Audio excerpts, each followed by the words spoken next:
तो stack is your data structure. Data structure का मतलब क्या होता है कि आप किस तरह से डेटा को स्टोर करते हो।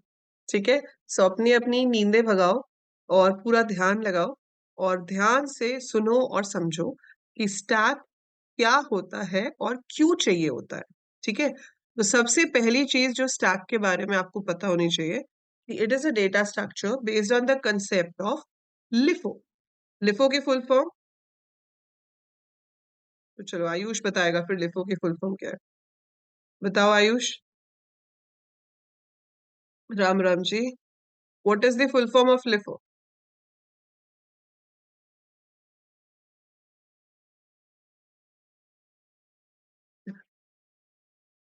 सही है स्वेच्छा, ये भी। Last in first out. हाँ, अभी अभी बस फुल फॉर्म ही लिख रही हूँ Parineeta. So it is last in first out, that is called stack. ठीक है, अब यहाँ पर क्या है हमारे पास कि स्टैक चाहिए क्यों, स्टैक है क्या। So before you actually code for it, देखो कोड सिंपल है, कोड हर बार एग्जाम में सेम ही आता है, तो उसमें कोई प्रॉब्लम नहीं है, बट आप मतलब समझो कि स्टैक क्यों चाहिए।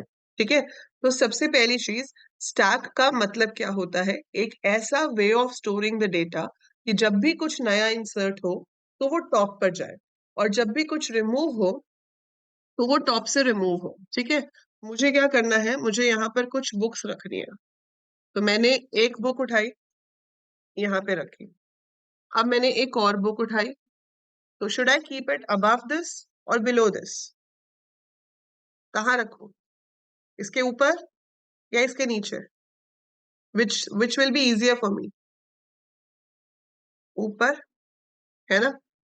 फिर एक और बुक उठाई, वो उसके ऊपर। फिर एक और बुक उठाई, वो उसके ऊपर। एक और बुक उठाई, वो उसके ऊपर। Now if I want to remove, easy तो यही रहेगा ना। If I want to remove, I will pick out this, then I will take this one. So हम इंसर्शन कहाँ कर रहे हैं, टॉप पे। डिलीशन कहाँ कर रहे हैं, टॉप से। ठीक है, सो रिफ्रेश करो स्वेच्छा। सो ये एक एग्जाम्पल है, ऐसे बहुत सारी चीजें हैं। आपके पास शादियों में जाते हो, वहां पे प्लेट्स लगी होती है, वो प्लेट्स भी एक के ऊपर एक होती हैं, है ना।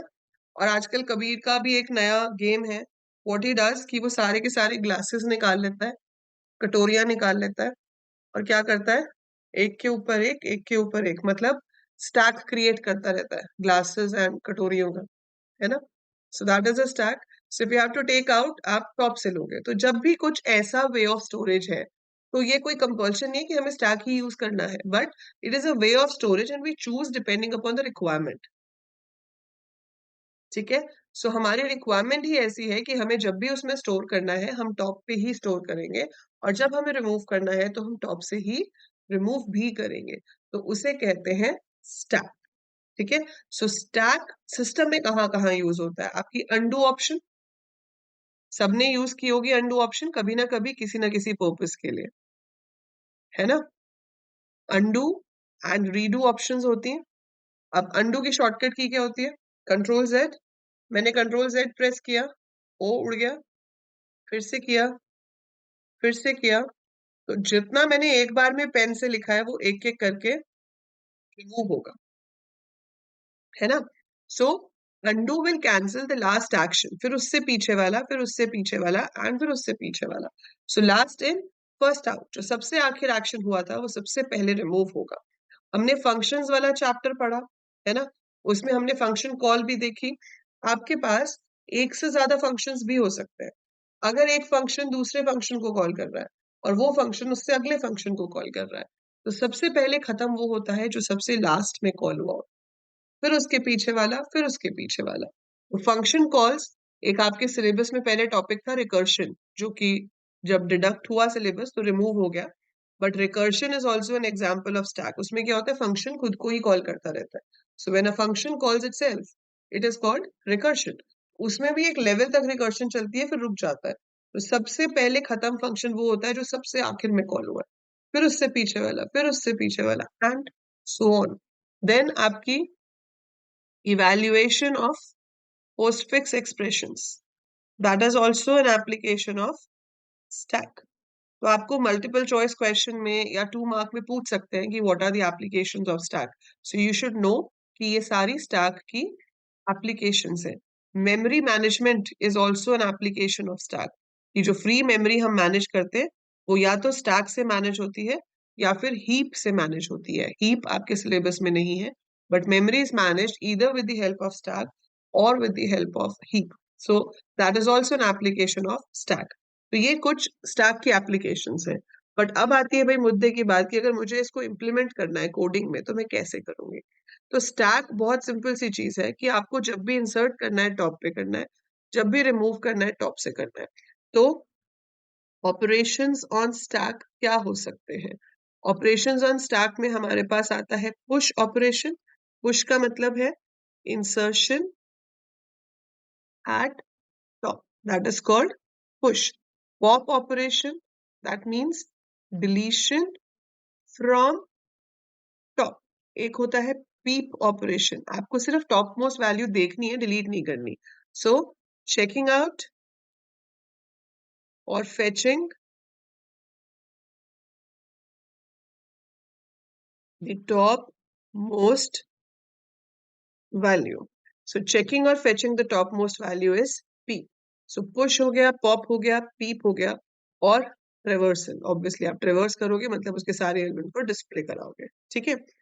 अब पुश और पॉप में एक स्पेशल सिचुएशन आती है जिसे ओवरफ्लो या फिर अंडरफ्लो कहा जाता है। ऑल्दो पाइथन में ओवरफ्लो सिचुएशन कभी होती नहीं, क्योंकि हम लिस्ट में कितने भी एलिमेंट्स ऐड कर सकते हैं। वी नेवर गेट दिस की लिस्ट फुल हो गई और नहीं डाल सकते। पर कुछ लैंग्वेजेस ऐसी हैं जहां पर आपकी लिस्ट का साइज पहले से फिक्स्ड होता है कि भाई लिस्ट में 20 एलिमेंट ही स्टोर हो सकते हैं।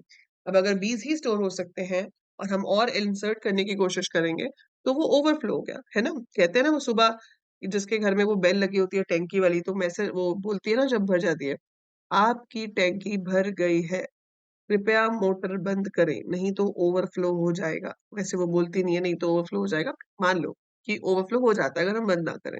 सो ओवरफ्लो बेसिकली जब कोई चीज भर चुकी है और आप उसके अंदर और डेटा या और कंटेंट डाल रहे हो। अब जैसे ये बॉटल है, मैंने बॉटल भरी, भर चुकी है, मैं फिर भी उसको नलके के नीचे लगा के रखूंगी तो पानी ओवरफ्लो हो जाएगा, है ना।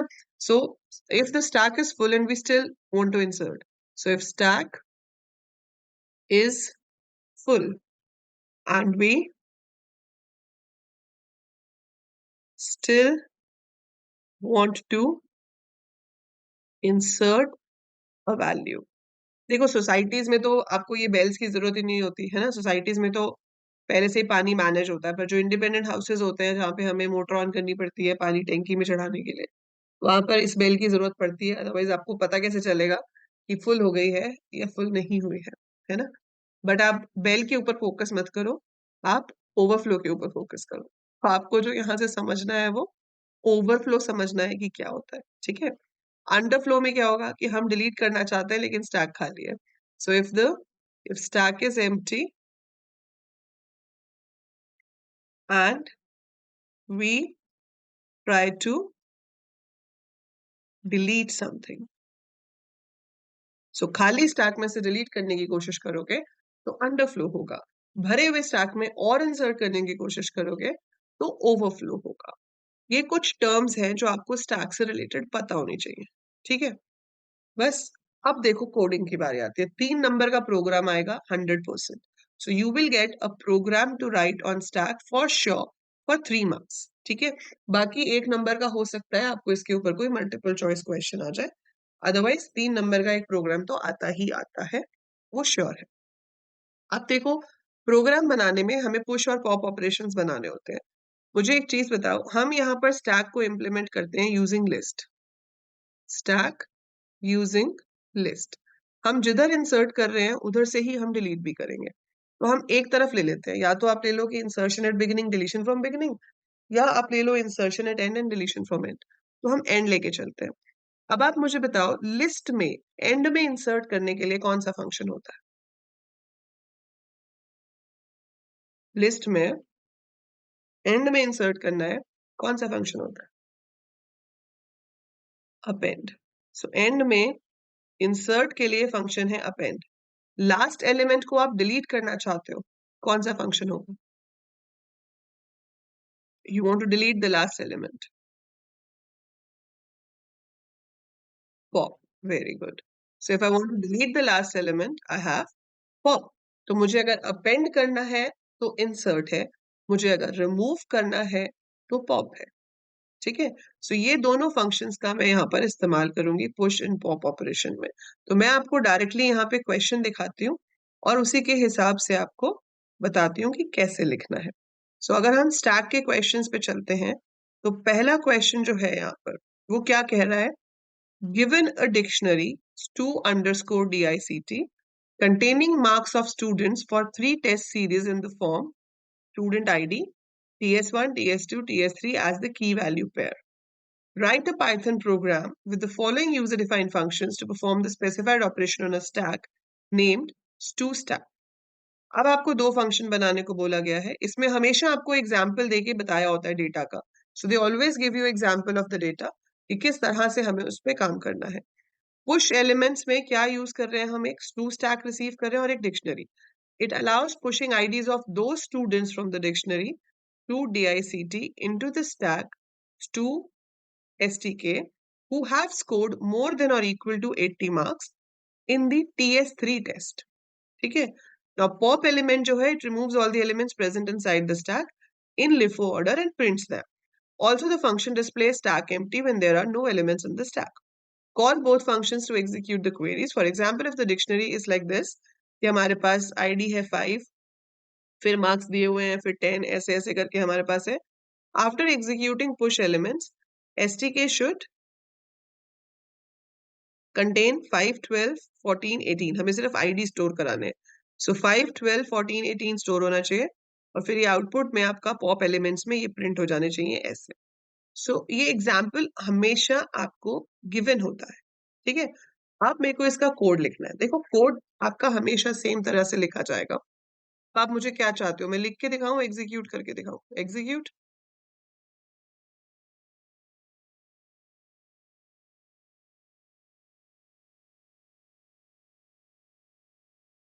सो एग्जीक्यूट करते हैं इसको, साइज को छोटा कर लेते हैं ताकि मुझे आपके कमेंट्स भी दिखें।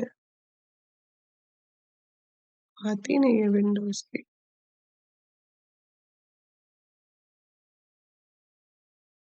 ओके,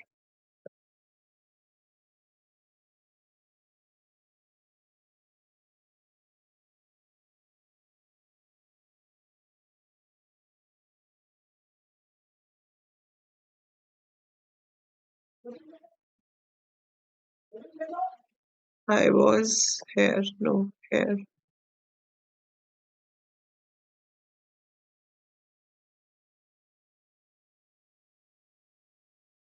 अब देखो आपको बनाना है यहाँ पर टू स्टैक। तो जो भी स्टैक बोला गया है उसको आप पहले इनिशियली ऐसे ले लोगे। ठीक है, फर्स्ट लाइन में जो भी स्टैक का नाम है वो लिखो इक्वल टू खाली list. This is how you right your first line. फिर आपको एक एक करके फंक्शंस बनाने। अब जो फंक्शंस बनाने हैं उसमें डिपेंड करेगा कि क्वेश्चन में क्या नाम गिवन है।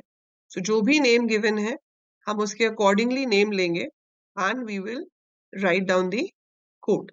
ठीक है, सो मेरे पास यहाँ पर क्वेश्चन में गिवन है पुश अंडरस्कोर एलिमेंट्स। ठीक है, जिसमें मैं स्टैक और डिक्शनरी को रिसीव कर रही हूँ। सो मैंने यहाँ पर क्या लिखा?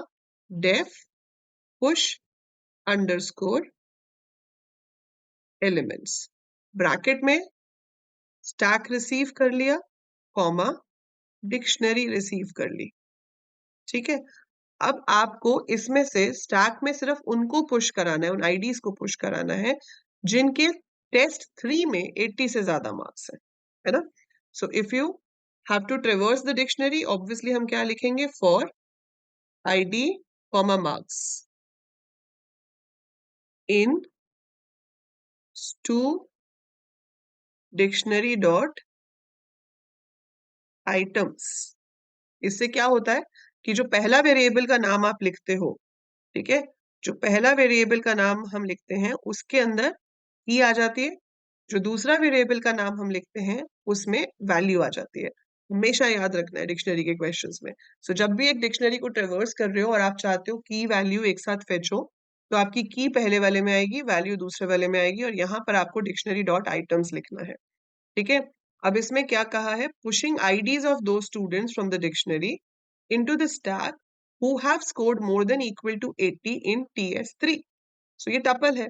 टपल में 0 पे TS1 के मार्क्स है, 1 में TS2 के मार्क्स है, और 2 पे TS3 के मार्क्स है। रिलेटेबल, समझ आ रहा है? अब क्या चेक करोगे यहाँ पे, if marks 2 is greater than 80, so make sure कि आपकी condition greater than equal to है या greater than है, जो भी है वो हम लगाएंगे। so who have scored more than or equal to 80, so more than or equal to 80 है, so we have to write more than or equal to 80। अगर ऐसा है तो जो मेरा स्टैक है 2STK, उसमें मैं अपेंड करा दूं, किसको अपेंड करा दूं, SID को। आ रहा है समझ? समझ आ रहा है? So this is the code for push elements. कुछ नहीं करना था मुझे इसमें, मैंने अपना फंक्शन की टॉप लाइन लिखी, वो तो क्वेश्चन में लिखी हुई थी। So def push elements to stack comma to dictionary, it was mentioned in the question. फिर डिक्शनरी है तो उसको ट्रेवर्स करना है। डिक्शनरी को ट्रेवर्स करने के लिए क्या लिखेंगे, for SID comma marks in to dictionary dot items. Check करना था कि अगर मार्क्स 80 से ज्यादा हैं तो उसको स्टैक में इंसर्ट कर दो। तो to stack dot append SID, that is it. मेरा पुश एलिमेंट्स का कोड कंप्लीट हो गया। इसके बाद मुझे अब जो कोड लिखना होगा वो पॉप एलिमेंट्स का लिखना होगा। और पॉप एलिमेंट्स में आप सिर्फ क्या रिसीव कर रहे हो, अपना stack.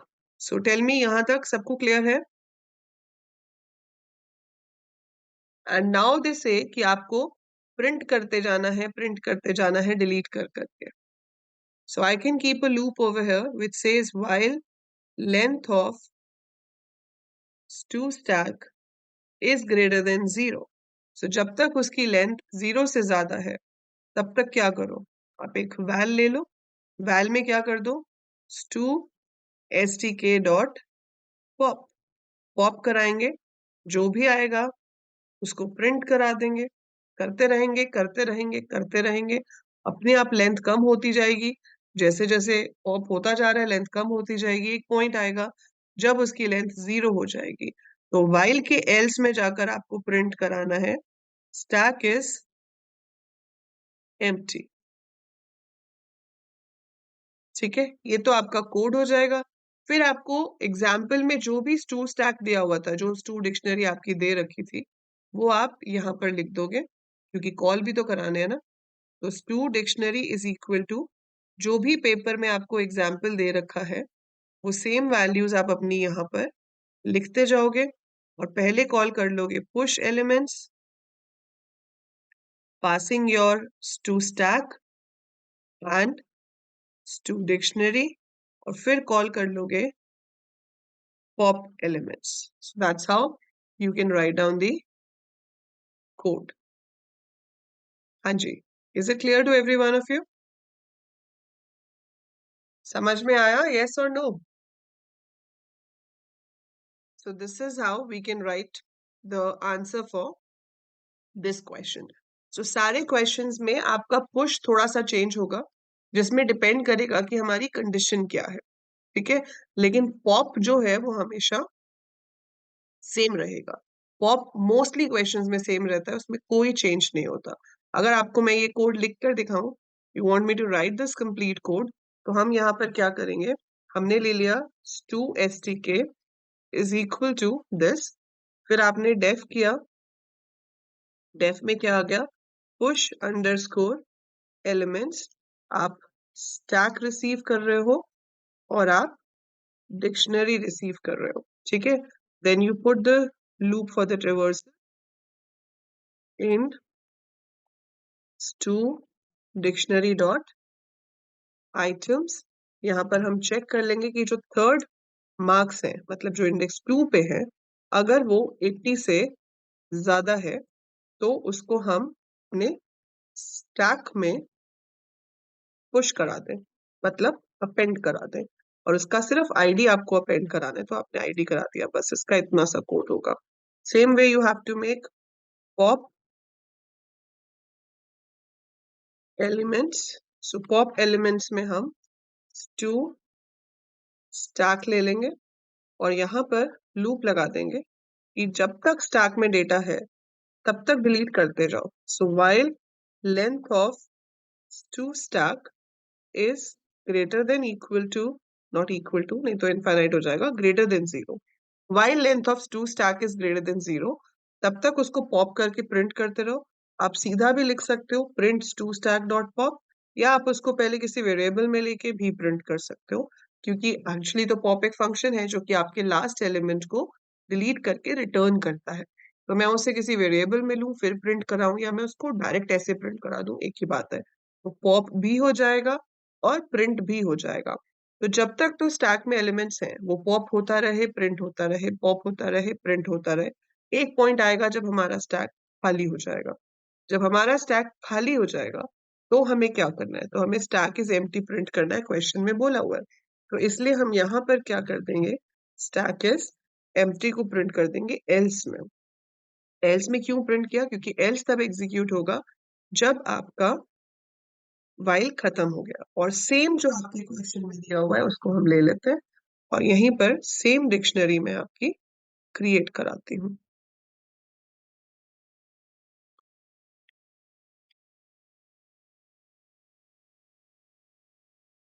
I'm going to paste it. So same dictionary मेरे पास इधर आ गई।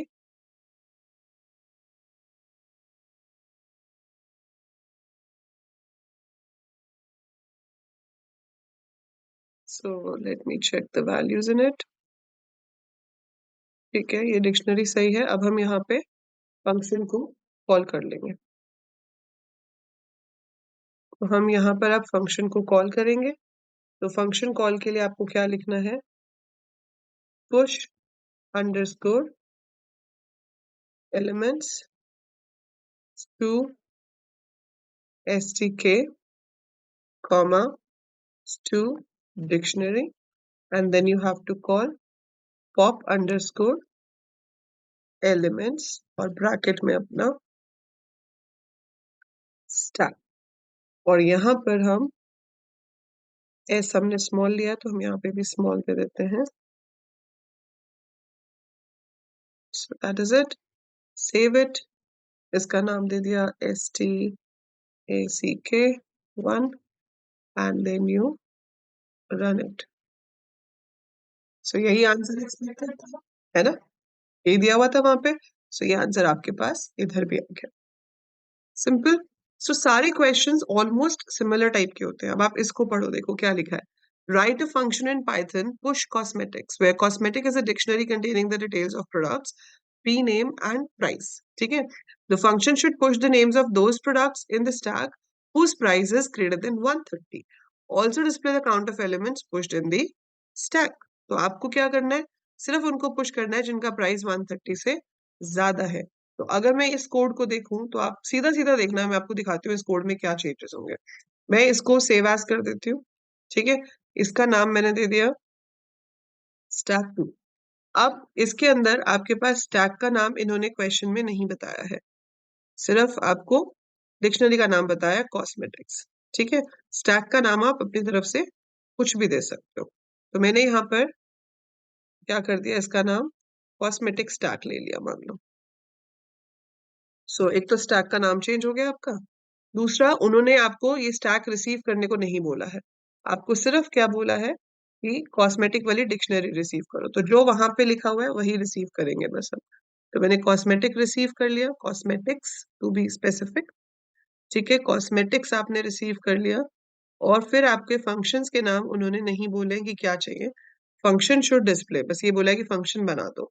तो ठीक है, कॉस्मेटिक्स मैंने इसका नाम ले लिया। और अब यहाँ पे भी मैं सेम चीज लिखूंगी। कॉस्मेटिक्स में आपके पास जो फेच हो रहा है वो कॉस्मेटिक आईडी है और मार्क्स की जगह पर प्राइस है, देख रहे हो। सो यहाँ पर प्राइस हो जाएगा।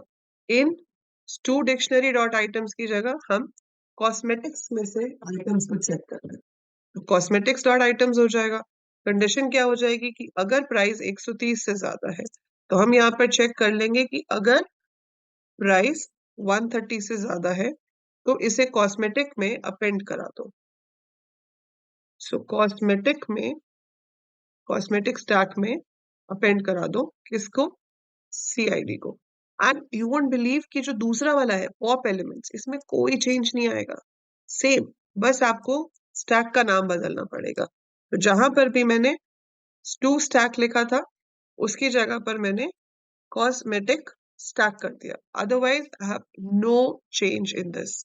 और यहां से जाकर अगर मैं ये कॉपी कर लेती हूँ, Control C, and instead of having this particular dictionary, I have this dictionary, और यहाँ पर push elements में मुझे क्या पास करना है?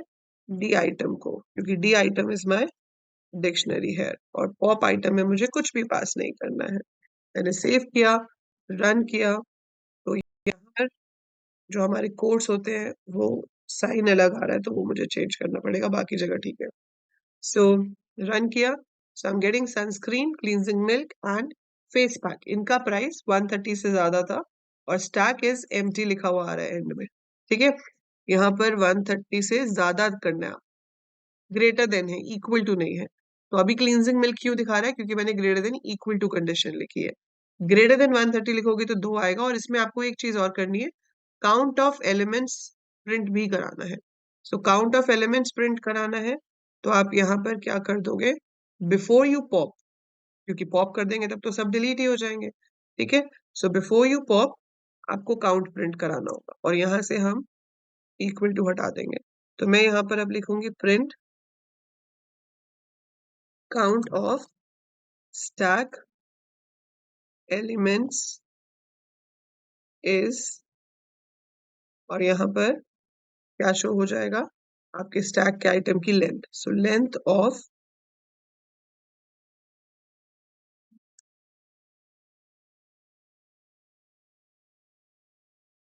Save and run.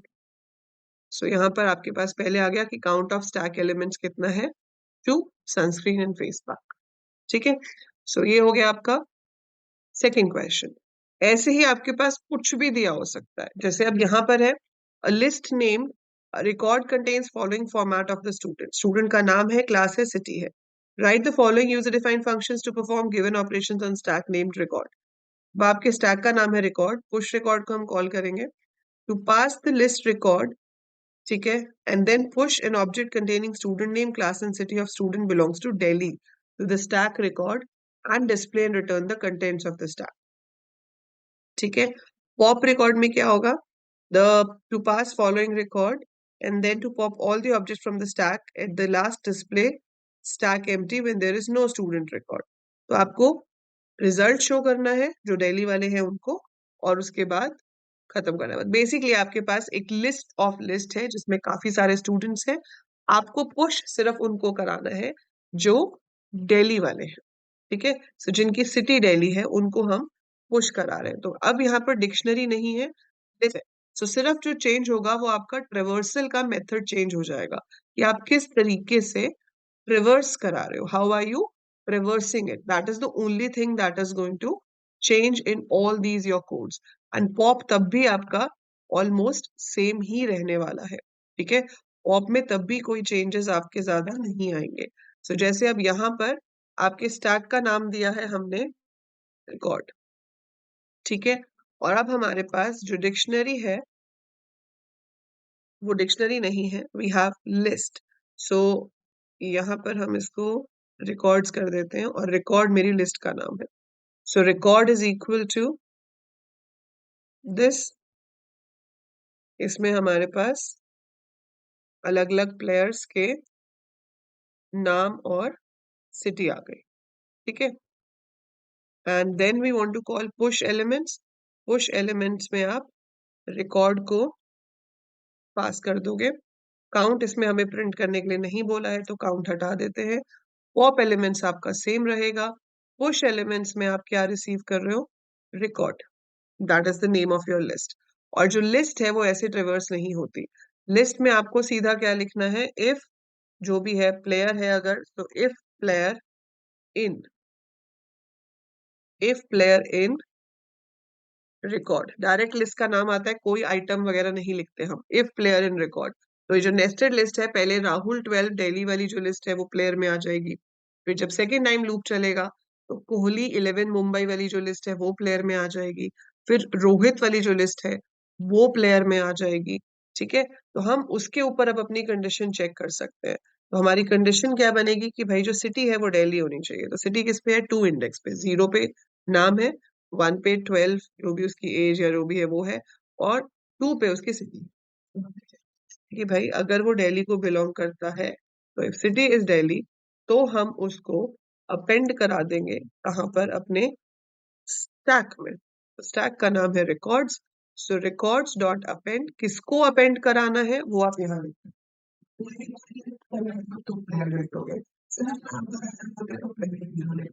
ठीक है, बट मैं पूरी लिस्ट करा रही हूँ तो मैंने प्लेयर लिख दिया। ऑप एलिमेंट्स का code exactly same except one thing, that you have to change the name of your stack. उसके अलावा कोई चेंज नहीं है, वही लूप है, वही एल्स है, वही सब कुछ है, कोई चेंज नहीं, exactly same, and you run it and you get the result. ठीक है, तो स्टैक के क्वेश्चंस तो सबसे आसान होते हैं, एंड सबसे इजी है पॉप, जिसमें सिर्फ स्टैक का नाम बदलता है, code is almost same every time. और जो पुश है उसमें डिपेंड करता है कि आपको ट्रेवर्स कैसे करना है और कंडीशन कैसे लगानी है। ठीक है, अकॉर्डिंगली आप स्टैक के अंदर एलिमेंट को पेंड कराओगे। सो इसमें जो पीडीएफ है ये, इसमें और बहुत सारे क्वेश्चंस हैं स्टैक के, मैंने थर्ड तक सॉल्व किया है। So we have more questions है, तो आप ये सारे क्वेश्चंस ट्राई करो, ट्राई करके आप मुझे इनकी पिक्चर्स भेज सकते हो। जो भी डाउट आता है तो हम अगली क्लास तो करेंगे, तो नेक्स्ट क्लास में आप मुझसे पूछ सकते हो। अगर ये 16 17 क्वेश्चंस है, अगर आपने ये कर लिए, इसके बाद ऐसा पॉसिबल ही नहीं है कि आपको कोई ऐसा क्वेश्चन आ जाए जो आप ना कर पाओ।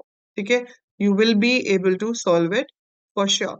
और अगर ये पीडीएफ आपके पास नहीं है तो आप अगर व्हाट्सएप ग्रुप में हो तो वहां पे आपको मिल जाएगा, अदरवाइज ऐप डाउनलोड करो, फ्री ऐप डाउनलोड है, उसमें फ्री स्टडी मटेरियल सेक्शन के अंदर जो 12th कंप्यूटर साइंस वाला फोल्डर है उसमें से आपको ये पीडीएफ मिल जाएगी। इसमें सारे इंपॉर्टेंट प्रोग्राम्स लिस्टेड है जो आपको पेपर में पूछे जा सकते हैं, all the topics, so you can get the PDF from there. ठीक है, so that is it for this video.